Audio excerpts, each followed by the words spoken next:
زمانہ قدیم میں جن مظہر کو خدا اور انصاف کا حامل بنا لیا گیا تھا، ان میں ایک تھا دریاؤں کے بارے میں بھی بہت زیادہ عقیدے موجود ہیں۔ ان کو پوجا جاتا رہا ہے، دیوتا سمجھا جاتا رہا ہے۔ یہ سمجھتے تھے کہ دریاؤں کے اندر ایک پر اسرار ایک روح پائی جاتی ہے، اور جو دریاؤں کو انسان کے لیے نفع بخش اور نقصان دہ بھی ہوتی ہے۔ قدیم یونان میں سکامنڈروس جو ایک دریا کے متعلق یہ عقیدہ تھا کہ وہ تولید اور زرخیزی کی جو ہے وہ صلاحیت رکھتا ہے۔ 14ویں صدی قبل مسیح کا ایک مقرر لکھتا ہے کہ ہماری لڑکیاں شادی سے پہلے مقدس دریاؤں میں نہاتی تھیں، اور کہتی تھیں کہ سکامنڈروس ہمارا جو کنوارا پن ہے اسے قبول کر۔ مختلف ملکوں میں ایسا سحرانہ رسم ادا کرنے کا رواج تھا جس میں دریا کا پانی عورت کو حاملہ بنانے کے لیے استعمال کیا جاتا تھا۔ دریاؤں کو مقدس ماننے کی وجہ سے یہ ہوا کہ لوگ دریاؤں کو پوجنے لگے، اور لوگ دریاؤں کو مقدس جو ہے وہ دیوتا سمجھتے تھے۔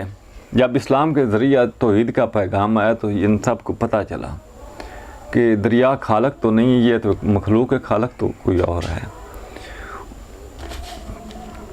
اس وقت بعد یہ ممکن ہوا، اس کے بعد ہی کہ سب سے زیادہ اسے استعمال کیا گیا،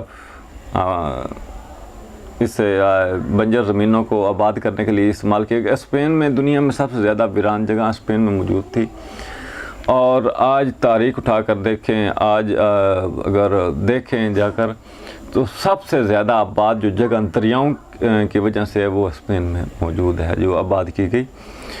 اور یہی بات ہے، کچھ لوگ جو یونان، یہ عقیدہ بھی یونانیوں کا تھا،